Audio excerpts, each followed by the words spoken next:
अस्सलाम वालेकुम स्टूडेंट्स, कैसे हैं आप खैरियत से हैं। मेरा नाम डॉक्टर साजिद है और मैं आपको फार्मेसी टेक्नीशियंस के लेक्चर्स डिलीवर करता हूं। उम्मीद है आप भी खैरियत से होंगे, आपके घर वाले भी खैरियत से होंगे। आइए आज हम पेपर नंबर 2 की बुक नंबर 1 माइक्रोबायोलॉजी का लेक्चर पढ़ते हैं।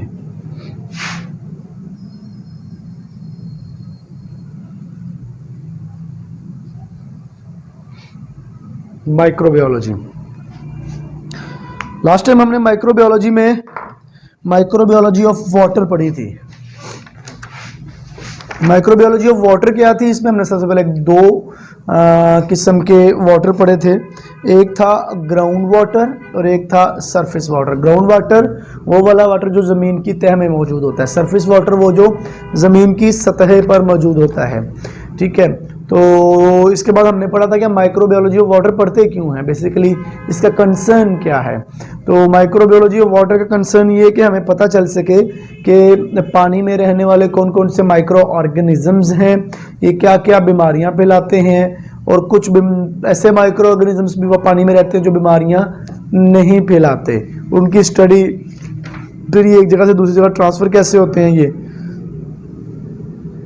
फिर इसके बाद हमने फ्रेश वाटर माइक्रोबायोलॉजी पढ़ी, जिसमें हमने 3 जोन पढ़े, लिटरल जोन, बेंथिक जोन और लिम्नेटिक जोन। उसके बाद हमने सॉल्ट वाटर, समंदरी पानी की माइक्रोबायोलॉजी पढ़ी, वहाँ पर पानी कैसा होता है, कौन कौन सा माइक्रो ऑर्गेनिजम्स ग्रो करते हैं। फिर ये जो पानी हमारा माइक्रो ऑर्गेनिजम्स के साथ होता है कंटामिनेटेड, इनको साफ़ कैसे करते हैं, इसके कुछ प्रोसीजर्स हमने पास्ट हिस्ट्री के पढ़े थे और कुछ रिसेंटली जो चल रहे हैं वो हमने पढ़े थे। ठीक है जी। और फिर पानी से जो माइक्रो ऑर्गेनिजम्स होते हैं उनसे कौन कौन सी बीमारियां होती हैं ये हमने पढ़ा था। आइए आज हम पढ़ते हैं microbiology of air. Microbiology of air, the microbial flora of air is transient and variable. वो ये कह रहा है कि जो हमारे हवा के अंदर माइक्रो ऑर्गेनिजम्स पाए जाते हैं, उनकी जो कॉलोनीज़ हैं वो जो जत्था बना के रहते हैं, एक तो होते वो ट्रांसपेरेंट हैं और दूसरा इनमें बहुत ज़्यादा वैरायटी पाई जाती है। ठीक है जी। The air is not a medium in which microorganism can grow but a carrier of particulate matter, dust and droplet which may be laden with microbes. वो ये कह रहा है कि हवा एक ऐसा मीडियम नहीं है जिसमें कोई भी माइक्रो ऑर्गेनिजम्स ग्रो कर सके, माइक्रो ऑर्गेनिजम्स ग्रो कर सके। लेकिन इस हवा के अंदर जो ड्रॉपलेट्स होते हैं मिट्टी के या पानी के, ये जो ड्रॉपलेट्स होंगे ये माइक्रो ऑर्गेनिजम्स के एक जगह से दूसरी जगह जाने के जराए हो सकते हैं। ठीक है जी। नेक्स्ट है transmission of airborne micro organisms. मतलब ट्रांसमिशंस एक जगह से दूसरी जगह जाना, जो हवा के अंदर माइक्रो ऑर्गेनिजम्स होते हैं वो एक जगह से दूसरी जगह कैसे जाते हैं।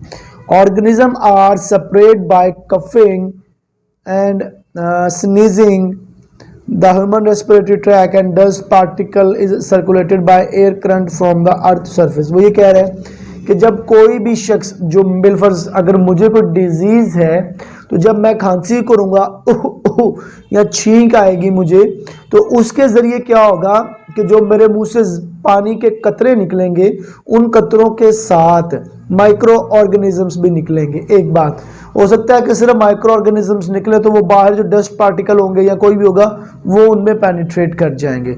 तो इसी तरह ये कह रहा है कि जो भी ह्यूमन बीइंग्स होते हैं उनसे जब वो कफ करते हैं तो माइक्रो ऑर्गेनिज्म जो हवा के अंदर आते हैं वो स्प्रेड होते हैं। Air micro organisms may be carried on dust particle in large droplet that remain suspended nuclei which results वो ये कह रहा है कि बेसिकली वो ऑर्गेनिजम्स जो हवा के अंदर आते हैं वो डस्ट के मोटे पार्टिकल्स या पतले पार्टिकल्स में पेनिट्रेट कर जाते हैं और उससे फिर वो फ्लो करते रहते हैं। Organisms is verified. तो ये एक छोटा सा उसने बताया transmission of airborne micro organisms कैसे होती है। बेसिकली कि जब कोई भी शख्स जो बीमार होता है तो वो जब खांसता है या छींक आती है उसे, तो उसकी छींक या खांसने से जो ड्रॉपलेट्स बाहर निकलते हैं उनमें माइक्रो ऑर्गेनिजम्स भी होते हैं और वो हवा में सस्पेंड रहते हैं, मतलब खड़े रहते हैं, ठीक है। और उस खड़े रहने से जब कोई शख्स वहाँ से गुजरता है तो वो हवा के पार्टिकल उसकी जिस्म के अंदर जाते हैं, तो उससे क्या होता है, वो डिजीज़ उसको भी हो जाती है। ये transmission of airborne micro organisms है। नेक्स्ट है fate of airborne micro organism. Fate होता है यकीन या तरीका। The ultimate fate of airborne micro is govern by a complex set of circumstances including the atmospheric condition. तो एयरबोर्न जो micro organisms हैं उनका जो ये कॉम्प्लेक्स है, बेसिकली ये एटमॉस्फेरिक जो कंडीशन है ना उस पे सारे का सारा डिपेंड करता है। नंबर 1 एटमॉस्फेरिक कंडीशंस के अंदर क्या आता है, ह्यूमिडिटी। ह्यूमिडिटी क्या होती है, नमी। दूसरा है सनलाइट, सूरज की शुआएं। तीसरा है टेम्परेचर, हरारत, दर्जा हरारत जिसे हम बोलते हैं। Size of particle bearing the micro organisms. फिर आता है साइज उस ड्रॉपलेट का या सॉइल का ड्रॉप जो होता है ना साइज, वो बड़ा मैटर करता है कि माइक्रो ऑर्गेनिजम्स को उसमें रहने के लिए। फिर है nature of the micro organism. फिर ये भी देखा जाता है कि माइक्रो ऑर्गेनिजम्स की नेचर क्या है। द डिग्री ऑफ ससेप्सिबिलिटी और resistance of a particular species to a new physical environment. वो ये कह रहे हैं कि ये सारी चीज़ें जो है humidity, sunlight, temperature and size, nature, ये सारी की सारी डिपेंड करती हैं कि रेजिस्टेंस जो है ना पर्टिकुलर स्पीशीज की वो फिजिकल एनवायरनमेंट के लिए कैसी है। नेक्स्ट है the microbial content of air. The microbial content of air, इसमें आता ये है although no microbes are indigenous to air, there is our immediate environment as well as that is several miles above the earth's surface over land as well as over water contain various species microbes in large or small numbers। वो ये कह रहा है कि क्योंकि हवा जो है ये ज़मीन पर भी होती है, समंदरों पर भी होती है, हर जगह हवा फैली हुई है। अच्छा, फिर ऐसा नहीं है हवा 5-10 किलोमीटर 5-10 फुट के बाद ख़त्म हो जाती, नहीं, ये हमसे कई फुट ऊपर, कई हज़ार फुट ऊपर तक हवा फैली हुई है ना, ठीक है। तो इनमें जो माइक्रो ऑर्गेनिजम्स हैं वो मुख्तलिफ हवाओं में मुख्तलिफ ऑर्गेनिजम्स होते हैं, ठीक है। अब सॉइल जहाँ पर होगी, मट्टी वगैरह, वहाँ पर हवा में माइक्रो ऑर्गेनिज्म जो होंगे वो मुख्तलिफ होंगे। इसी तरह समंदर के ऊपर जो हवा होगी उसके अंदर जो माइक्रो ऑर्गेनिजम्स होंगे वो मुख्तलिफ होंगे, ठीक है। तो बेसिकली ये डिपेंड करता है कि कौन से एरिया की हवा है, ठीक है। इंडोर एयर, अब हमने बात की कि मुख्तलिफ जगहों की हवाएं होती हैं, उनमें मुख्तलिफ ऑर्गेनिजम्स होते हैं। तो सबसे पहले हम पढ़ते हैं उसमें इंडोर एयर, मतलब हमारे कमरों के अंदर जो हवा है, हमारे घरों के अंदर, हमारे अस्पतालों के अंदर, हमारे स्कूल कॉलेजेस, इन मतलब जो जिस चार दीवारी के अंदर जो हवा है वो क्या है, वहाँ कौन से माइक्रो ऑर्गेनिज्म होते हैं, आइए देखिए।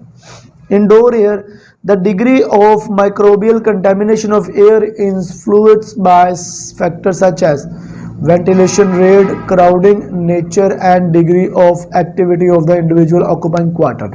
तो ये कह रहा है सबसे पहले तो ये देखना पड़ेगा कि जिस चार दीवारी की हवा की आप बात कर रहे हैं क्या उसके अंदर वेंटिलेशन है, मतलब हवा उसमें से क्रॉस हो भी रही है कि नहीं हो रही। जैसे ये मैं इस कमरे में बैठा हूँ तो इस कमरे के चारों तरफ या ऊपर किसी तरफ भी कोई एग्जॉस्ट की जगह नहीं है, ठीक है। हाँ, एक विंडो ज़रूर मौजूद है या वो उस कॉर्नर पे एक छोटा सा सुराख मौजूद है।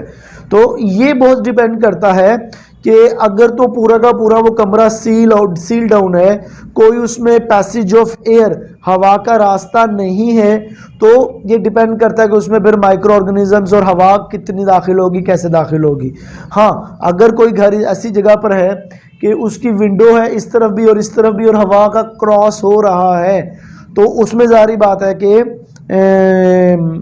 जो है वो हवा और माइक्रो ऑर्गेनिज्म मुख्तलिफ होंगे। दूसरा है, एक तो ये मैंने बता दिया कि उसमें वेंटिलेशन कैसी है, दूसरा क्राउडेड कितना है। इस कमरे में अगर मैं अकेला हूँ तो अगर इस कमरे में 10, 12, 15 लोग होंगे तो कोई उनमें बीमार भी होगा, कोई सेहतमंद भी होगा, तो फिर वो कफिंग होगी, स्नीजिंग होगी, बात करेंगे, ड्रॉपलेट्स गिरेंगे, तो इससे फिर उनकी जो एनवायरनमेंट है ना वो वैसी ही होगी। ठीक है, फिर जाहिर बात है इसका टेम्परेचर भी वैसा होगा। तो सारे मामला जो है वो इस पर कितने लोग हैं उस कमरे में, ये इस पर भी डिपेंड करता है। और तीसरी बात है कि कौन से लोग हैं, मतलब उस कमरे में हो क्या रहा है। अगर तो सब तो सोए हुए हैं तो फिर तो माइक्रो ऑर्गेनिजम्स और हवा की कंडीशन मुख्तलिफ होगी। अच्छा, अगर सब सोए नहीं हुए, अगर सब यहाँ पर जिम कर रहे हैं तो जिम करने से क्या होगा, दर्जा हरारत हाई होगा, पसीना निकलेगा। ठीक है, ये भी एक डिपेंड करता है। अच्छा, इनडोर हम अगर हॉस्पिटल को लेते हैं, ठीक है जी, हॉस्पिटल को हम ले लेते हैं, तो हॉस्पिटल अगर इनडोर है और वो इनडोर में जाहिर बात है वहाँ सब मरीज आते हैं, कोई कमरा है एक, ठीक है, वार्ड नंबर 6, ठीक है, हम एक आइडिया लगा लेते हैं। अब उस वार्ड के अंदर मेडिकल स्पेशलिस्ट वार्ड है, वो उसके अंदर तमाम बीमारियों के मरीज हैं, टीबी के भी हैं, शुगर के भी हैं और एड्स के भी, तमाम बीमारियों के मरीज हैं। अच्छा, उस बीमारियों वाले जो रूम है, वार्ड है, उसके अंदर जो हवा होगी वो भी वैसी होगी। ठीक है, तो ये बहुत मैटर करता है कि वहाँ पर सबसे पहले तो वेंटिलेशन रेट कैसा है, दूसरा वहाँ पर रहने वाले लोग कौन हैं और क्या कर रहे हैं। Sources of transmission, the airborne microorganisms are carried on dust particle or in the droplet expelled from the nose and the mouth during sneezing, coughing and overthinking। तो वो ये कह रहे हैं कि हमारे मुंह से जो खांसी के ज़रिए ड्रॉपलेट निकलते हैं या हम जो छींक करते हैं उसके ज़रिए जो ड्रॉपलेट निकलते हैं, और वो ड्रॉपलेट जो हैं हमारे इस माहौल में आते हैं, ठीक है, एनवायरनमेंट हवा में आते हैं, और उनके अंदर माइक्रो ऑर्गेनिजम्स होते हैं, और माइक्रो ऑर्गेनिज्म उसकी जगह फिर उसके ज़रिए जो है ना ड्रॉपलेट्स के ज़रिए फैलते हैं। Size, particle of dust raised from surface and droplet expelled from the respiratory tract vary in their dimensions from the micrometer to millimeters। वो ये कह रहे हैं कि अब हम ड्रॉपलेट की बात कर रहे हैं, एक जर्रे की बात कर रहे हैं, हम पानी का जर्रा हो, हवा का जर्रा हो, मिट्टी का जर्रा हो, उसमें ये माइक्रो ऑर्गेनिज्म इधर से उधर जाते हैं। अच्छा, वो ये कह रहे हैं कि ये जो साइजेस होते हैं ना इनके ड्रॉपलेट्स के, ये पानी जो हमारे मुंह से निकल रहा है, पानी जो हमारे नोज से निकल रहा है, या वो मिट्टी का जर्रा, इन सब के साइजेस जो होते हैं वो मुख्तलिफ होते हैं। क्या होते हैं? मुख्तलिफ होते हैं। अच्छा, फिर जैसा साइज होगा माइक्रो ऑर्गेनिजम्स भी वैसा ही उसमें पेनिट्रेट करेगा। Those in the low micrometer range can remain airborne for long period time, while the large droplet and dust particles settle rapidly as dust on various surfaces. This dust become airborne intermittently during period activity in the room। वो ये कह रहे हैं इसमें कि जो छोटे low molecular weight के ड्रॉपलेट्स होंगे, छोटे साइज के होंगे, वो तो हवा के अंदर ज़्यादा देर तक सस्पेंड रहेंगे, लेकिन जो बड़े ड्रॉपलेट होंगे जिनका साइज़ बड़ा होगा, हाई मॉलिक्यूलर वेट होगा, वो जल्दी ज़मीन के साथ सेटल डाउन हो जाएंगे, वो जल्दी जो है हवा के साथ उड़ के कहीं और चले जाएंगे।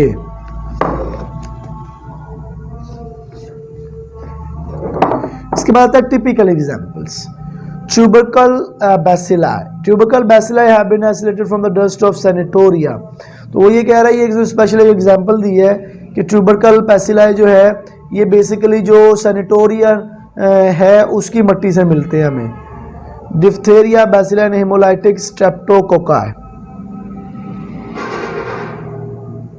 जो डिफ्थेरिया बैसिलाई होता है या हेमोलाइटिक स्ट्रेप्टोकोकाई होता है, ये बेसिकली फ्लोर डस्ट, जो ज़मीन की जो डस्ट होती है ये वहाँ से मतलब डिफ्थेरिया बैसिलाई और हेमोलाइटिक स्ट्रेप्टोकोकाई जो होते हैं ये बेसिकली जहाँ पर हॉस्पिटल या पेशेंट वगैरह रह रहे हो तो उसके फ्लोर जो होते हैं उस पर जो मिट्टी और रात वगैरह ड्रॉपलेट्स होते हैं ये माइक्रो ऑर्गेनिजम्स उनमें होते हैं। ठीक है जी। अब आ जाता है आउटडोर की अगर हम बात करें तो आउटडोर में क्या आता है? The algae, protozoa, yeast, mold and bacteria have been isolated from the air near the surface of earth। तो वो ये कह रहा है कि आउटडोर का मतलब है मतलब बाहर, खुली फ़िज़ा में, बागात में, सहराओं में, ज़मीनों में, खेतों में, तो उनकी जो ओपन एयर है वहाँ पर protozoa, algae, yeast, mould, bacteria वगैरह बड़े बेहतरीन तरीके से पाए जाते हैं। Mould spores constituted the largest portion of the airborne microflora. Mould spores constituted the largest portion of the airborne microflora.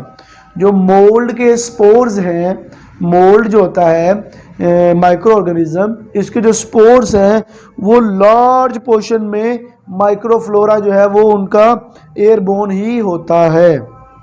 The predominant mould spores were of the species Cladosporium, और इनमें से भी ज़्यादा जो डोमिनेंट होता है वो क्लेडोस्पोरियम स्पीशीज के होते हैं। Among the bacterial types were spore forming and non-spore forming gram positive bacilli, gram positive cocci and gram negative bacilli। तो वो ये कह रहा है कि अगर हम बैक्टीरिया की बात करें तो बैक्टीरिया की कौन कौन सी ड्रॉप्स ऐसी हैं जो आउटडोर में पाई जाती हैं, तो उसके उन्होंने नाम दिए हुए non spore forming gram positive bacilli, gram positive cocci and gram negative bacilli. ये उसने नाम दिए हुए हैं जो कि बैक्टीरिया की टाइप्स हैं जो आउटडोर एयरबोर्न होती हैं। अकरेंस,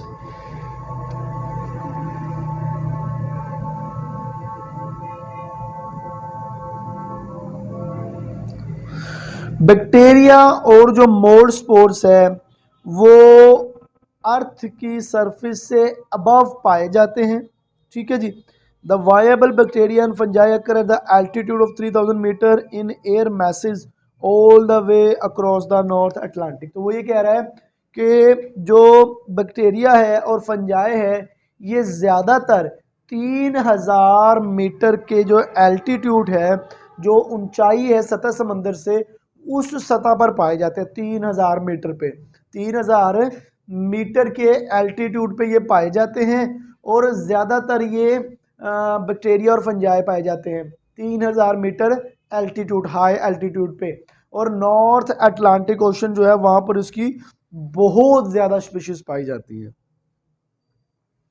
फिर उन्होंने लिखा हुआ है बैक्टीरियल की कौन कौन सी स्पीशीज़ पाई जाती हैं, उसमें उन्होंने लिखा हुआ है micrococcus, सार्किना, gram negative rod, gram positive pleomorphic rod, aerobic spore farmer.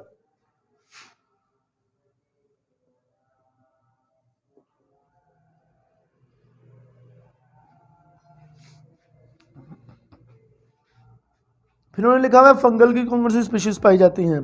Fungal की स्पीशीज़ है क्लैडोस्पोरियम, एल्टरनेरिया, पुलुलेरिया, पेनिसिलियम, बैट्रिटस, स्टेमफिलियम। ठीक है जी। तो ये 6 स्पीशीज़ जो हैं वो फंगस की पाई जाती हैं। इसके बाद है Cladosporium. Cladosporium is the most abundant over land as well as the sea. तो क्लैडोस्पोरियम जो फंगस स्पीशीज़ है, फंगस की एक किस्म है क्लैडोस्पोरियम, ये बहुत ज़्यादा मिकदार में पाई जाती है समंदरों के हवाओं में भी और ज़मीन की हवाओं में भी। Devices of microbiological analysis of air. अब आ गया, ये हमने कुछ बात की कि हवाएं कौन कौन सी हैं, इंडोर और आउटडोर। फिर उसके बाद हमने बात की कि कौन कौन सी स्पीशीज़ कहाँ कहाँ पाई जाती हैं। ठीक है। अब हम पढ़ेंगे कि ये जो हमने बात की एयर क्या होती है, एयर की माइक्रोबायोलॉजी क्या होती है, फिर कौन कौन सी चीज़ें पाई जाती हैं, इनको डिटेक्ट कैसे किया जाएगा। ठीक है जी। इनको डिटेक्ट किन टेक्निक से, किन डिवाइसेस से किया जाएगा, आइए वो पढ़ते हैं। The sampling of air to determine its microbial content require special instrument several devices. वो ये कह रहे हैं कि हवा को डिटरमाइन करने के लिए, एनालाइज करने के लिए कि उनमें कौन कौन से माइक्रो ऑर्गेनिजम्स मौजूद हैं, इसके लिए हमें ख़ास किस्म के इंस्ट्रूमेंट और ख़ास किस्म के डिवाइसेस चाहिए होंगे। Number 1 solid impingement device, impingement device, solid impingement device number 1 device का नाम है। Liquid impingement devices have been design for this purpose दूसरी का नाम है लिक्विड इम्पिगमेंटेड, नंबर 3 है लिक्विड इम्पिगमेंटेड डिवाइसेस। ठीक है जी, ये 3 उन्होंने डिवाइसेस के नाम बताए। अच्छा, टेक्निक कौन सी यूज़ होती हैं? Some of the technique and devices use for the microbiological analysis of air as follow as below. तो ये कह रहे हैं कि कुछ टेक्निक ऐसी डेवलप की गई हैं जिनके ज़रिए हम जो हवा का माइक्रोबायोलॉजी है उसको एनालिसिस कर सकें। उसमें पहली टेक्निक है setting plate technique, setting plate technique. दूसरी है sieve and slit type sampler, sieve and split type sampler. Number 3 है membrane filter, number 3 membrane filter. ठीक है जी, तो ये सिर्फ आपने डिवाइसेस के नाम और टेक्निक के नाम याद रखने हैं। ये डिवाइसेस कैसे काम करती हैं इनको याद नहीं करना, ये टेक्निक्स क्या टेक्निक्स होती हैं इनको भी याद आपने नहीं करना। आपको क्या है माइक्रोबायोलॉजी ऑफ एयर में एयर क्या होती है ये पता होना चाहिए, एयर के अंदर कौन कौन सा माइक्रो ऑर्गेनिजम्स होते हैं ये पता होना चाहिए। अच्छा, ये ट्रैवल कैसे करते हैं, हवा में आते कैसे हैं, हवा में ग्रो करते हैं कि नहीं करते, आपको ये पता होना चाहिए। उसके बाद फिर हवा को पहचानने का, एनालाइज करने का, डिटेक्ट करने का तरीका किन डिवाइसेस से होता है वो आपको पता होना चाहिए। अच्छा, किन टेक्निक से होता है वो टेक्निकें आपको पता होना चाहिए। ठीक है, डिवाइसेस कैसे काम करती हैं, टेक्निक कैसे काम करती है वो आपको नहीं याद करना। आइए अब हम ये पढ़ते हैं कि ये जो माइक्रोबायोलॉजी ऑफ एयर हमने पढ़ी है, हवा, हवा के अंदर माइक्रो ऑर्गेनिजम्स, इनसे फैलने वाली बीमारियों के नाम। नंबर 1 है बैक्टीरियल, बैक्टीरिया जो एक है उसकी वजह से कौन कौन सी बीमारियां फैलती हैं, आइए वो वाली पढ़ते हैं। बैक्टीरिया की कोई भी टाइप हो, हमें इससे नहीं है, लेकिन बैक्टीरिया की जोन सी भी टाइप है उससे कौन कौन सी बीमारियां होती हैं। आइए, number 1 diphtheria, number 2 TB, number 3 pneumonia, number 4 meningitis. ठीक है जी, number 1 diphtheria, number 2 tuberculosis, TB जिसे कहा जाता है, नंबर 3 निमोनिया, नंबर 4 मेनिंजाइटिस। तो आपने देखा होगा बाज़ का सर्दियाँ आती हैं तो एकदम से निमोनिया की वबा फैल जाती है। तो बेसिकली ये क्या है कि निमोनिया जो है ये हवा के अंदर माइक्रो ऑर्गेनिजम्स होते हैं जो कि एक शख्स से दूसरे शख्स को लग जाते हैं। Viral, small pox, measles, influenza, common cold. ठीक है, तो ये वायरस की वजह से फैलने वाले कुछ बीमारियों के नाम इन्होंने लिखे हुए हैं, small pox, measles, influenza, common cold. ठीक है, तो ये कुछ बीमारियों के नाम है जो वायरस जब हवा में आता है तो फैलती हैं। फिर आता है fungus, systemic mycosis, histoplasmosis, cryptococcosis, cryptococcosis. ये क्या है? बेसिकली फंगस की कुछ टाइप्स हैं। ठीक है, मतलब फंगस की कुछ टाइप से होने वाली डिजीजेज के नाम हैं। उसके बाद है कंट्रोल ऑफ माइक्रो ऑर्गेनिज्म। हमने एयर भी पढ़ ली, ठीक है, एयर के अंदर माइक्रो ऑर्गेनिजम्स भी पढ़ लिए, माइक्रो ऑर्गेनिज्म को डिटेक्ट करने वाली डिवाइसेस भी पढ़ ली, टेक्निक्स भी पढ़ ली, और उसके बाद फिर उनसे होने वाली बीमारियां भी पढ़ ली। अब control of micro organisms in air. अच्छा, अब इन माइक्रो ऑर्गेनिजम्स को जिनको आपने डिटेक्ट भी कर लिया, पता भी चल गया ये बीमारियां भी फैलाते हैं, इनका कंट्रोल कैसे किया जाएगा, इनको कैसे हमारी एयर को साफ किया जाएगा, आइए वो पढ़ते हैं। Since certain infectious agent may be airborne, air hygiene measure to reduce the microbial population of air is of great importance. वो ये कह रहे हैं कि अब हमें पता है कि हमारी हवा जितनी ज़्यादा आलूदा होगी माइक्रो ऑर्गेनिज्म के साथ, उतनी ज़्यादा बीमारियां फैलेंगी, लोगों की सेहत का नुकसान होगा। तो अब ये ज़रूरी है कि हम अपनी आबो हवा को साफ रखें ताकि हमारे लोग मुआशरे के सेहतमंद रहें, उनको बीमारियां ना फैले। The level of air contamination can be reduced और the air can be sterilised as the situation demands by the application of some of the physical and chemical agent. वो ये कह रहा है कि ये जो हमारा हवा है, ये जो गंदी है, इसको हम गंदगी को कम कर सकते हैं, इस हवा की हम सफाई कर सकते हैं, और इससे फ़ायदा क्या होगा कि हमारा जो लोग हैं वो सेहतमंद रहेंगे। ठीक है, अच्छा, अब ये सफाई की कैसे जा सकती है? फिजिकल मेथड के साथ और केमिकल मेथड के साथ। उनमें से सबसे पहला मेथड है UV rays, ultra violet rays, ultra violet raise.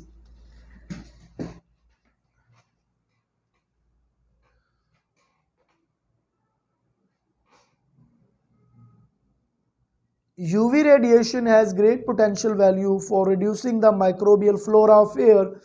Practical application of UV air sanitation can be made in following ways. वो ये कह रहे हैं कि अल्ट्रा वायलेट जो रेज होती हैं, यूवी रेज जिन्हें कहा जाता है, जब वो मतलब यूवी रेज के अंदर बहुत ज़्यादा ताकत होती है माइक्रो ऑर्गेनिजम्स को किल करने की हवा के अंदर। ठीक है, और मैक्सिमम जो माइक्रो ऑर्गेनिजम्स हैं जिनकी फ्लोरा और कॉलोनीज बनी हुई हैं, उनको हम यूवी रेज के साथ क्या करते हैं, किल कर सकते हैं, और यूवी रेज के साथ हम अपनी आबो हवा को साफ कर सकते हैं। इसमें पहली आती है डायरेक्ट इरिडेशन, सेकंड है इनडायरेक्ट रेडिएशन। ठीक है जी, तो ये दो उन्होंने बताई है यूवी रेज की सब टाइप्स। इसके बाद आता है chemical agents. Certain chemical substances vaporised और spread into air of a room are effective in reducing the microbial flora. In fact the chemical is disperse, मतलब केमिकल एजेंट ये दूसरा हमारा जो है ना टॉपिक है। तो इसके अंदर वो बात कर रहे हैं कि बहुत सारे ऐसे केमिकल एजेंट होते हैं जिनको या तो हवा के अंदर स्प्रे कर दिया जाता है, या फिर हवा के अंदर वेपोराइज बुखारात बनाकर उड़ा दिया जाता है। उससे होता क्या है हम कमरे के अंदर बात हो रही है, कमरे के अंदर, तो उससे क्या होता है कि कमरे के अंदर जो माइक्रो ऑर्गेनिजम्स होते हैं, कमरे के अंदर जो माइक्रोबियल फ्लोरा बना होता है, मुख्तलिफ माइक्रो ऑर्गेनिज्म जो हवा के अंदर होते हैं, वो किल हो जाते हैं। In fact, the chemical is dispersed as an aerosol and represent its antimicrobial action through contact with suspended particles carrying organism। तो वो ये कह रहा है कि इससे होता क्या है कि ये जो केमिकल होता है ना, ये बेसिकली ये एरोसोल के तौर पे काम करता है और एंटी माइक्रोबियल एक्शन देता है, मतलब माइक्रोबियल्स को ख़त्म करने वाला एक्शन देता है with suspended particle carrying organism. तो फिर जितने ऑर्गेनिजम्स हमारे हवा के अंदर सस्पेंड हुए होते हैं, जो इनके अंदर माइक्रो ऑर्गेनिजम्स होते हैं, तो ये केमिकल उनको जाके ड्रॉपलेट्स को ख़त्म कर देता है, जिनकी वजह से माइक्रो ऑर्गेनिजम्स भी किल हो जाते हैं। अब इन केमिकल्स की एग्जांपल है try ethylene glycol, formaldehyde and lactic acid. तीसरा आ जाता है हमारा फिल्ट्रेशन। तीसरा क्या आ जाता है? Filtration. Following filtration technique are use for the airborne organism. Number 1 use of cotton plug, number 2 air filter. पहला तो ये है कि हम लोग कॉटन प्लग को यूज करें, दूसरा ये है कि हम एयर फिल्टर को यूज करें। ये हमारी दो क्या हैं फिल्ट्रेशन की प्रोसेसेस हैं। नंबर 4 पे आता है laminar air flow system. A new kind of technology for controlling the microbial flora in closed spaces is known as laminar airflow system। होता क्या है कि लैमिनर एयरफ्लो सिस्टम क्या है कि एक बंद जो है वो इंस्ट्रूमेंट होता है जो 3 तरफ से ढका हुआ होता है। ठीक है जी। अब उसका जो चौथा पार्ट होता है जहाँ से वो ओपन होता है, वहाँ पर हवा चला दी जाती है ना। अच्छा, वो हवा इतनी स्पीड से फ्लो करती है कि उसमें से कोई माइक्रो ऑर्गेनिज्म गुजर के उसके अंदर नहीं जा सकता। ठीक है, अब कोई माइक्रो ऑर्गेनिज्म गुजर के अंदर नहीं जाएगा। अच्छा, तो क्या होगा कि अंदर वाली हवा, उस बॉक्स के अंदर वाली हवा सेफ रहेगी। अच्छा, आप लोगों ने बाजू का देखा होगा गोरमे पे, अगर आप विजिट करते हैं, गोरमे पे जाए ना, तो जो ही गोरमे का दरवाज़ा खोलते हैं ऊपर से तेज़ हवा चलती है, ठीक है जी। वो क्या होता है बेसिकली, वो हवा एक तो जब दरवाज़ा खुलता है तो उस दरवाजे खुलने से जो हवा अंदर जाएगी उसके साथ जो माइक्रो ऑर्गेनिज्म अंदर जाएंगे, वो हवा एक तो उनको बाहर फेंकेगी, दूसरा जो शख्स गुजर रहा होता है उसके ऊपर भी अगर कोई माइक्रो ऑर्गेनिज्म के कपड़ों पे या सर पे या कहीं पे भी मौजूद है, वो हवा उसको भी धो देगी। इसी तरह ये जो एयर फ्लो है, ये शॉपिंग मॉल्स में भी लगा होता है, हॉस्पिटल्स में भी लगा होता है, तो आपने अक्सर देखा होगा।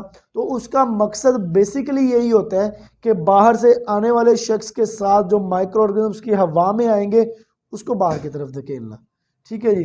तो ये जो लैमिनर एयर फ्लो है उसकी तस्वीर भी उन्होंने बनाई हुई है। आप देखें कि वो एक बॉक्स है, उस बॉक्स के सामने एक फार्मासिस्ट बैठी हुई है, वो काम कर रही है और उसके अंदर उसने सामान रखा हुआ है। अच्छा, अब हवा चल रही है तो अंदर वो काम कर रही है, हवा चल रही है, तो इसका मतलब क्या, बाहर से ऑर्गेनिजम्स अंदर नहीं आएंगे और उसकी किसी भी चीज़ को कंटामिनेटेड नहीं करेंगे, ठीक है। अच्छा, ये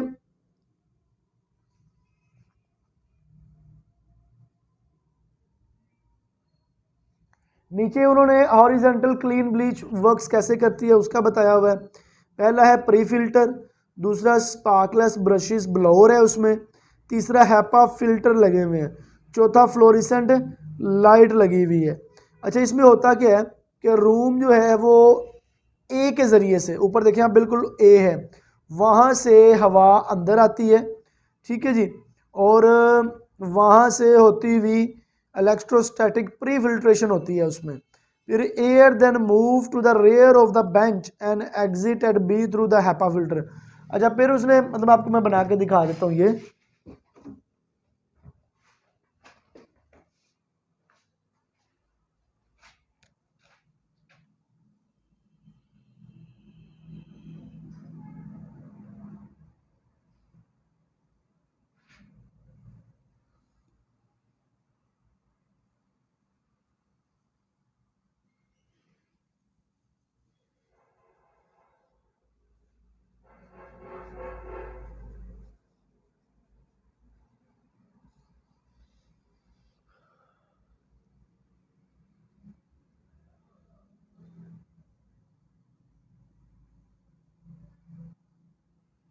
अच्छा, ये हैपा फिल्टर्स हैं, ठीक है जी। तो यहाँ से एयर जो है ना वो एंटर हो रही है, ठीक है जी। यहाँ से जब एयर एंटर होगी, सॉरी,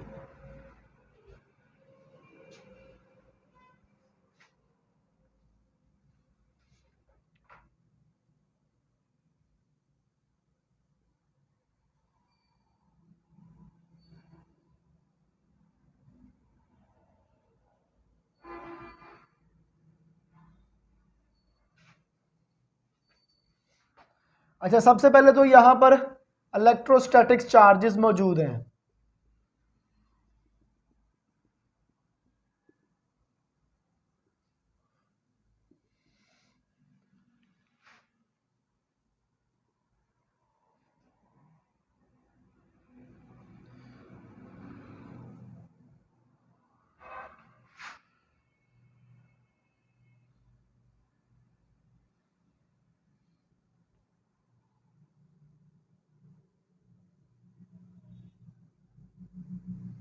ये है फ्लोरेसेंट ट्यूब।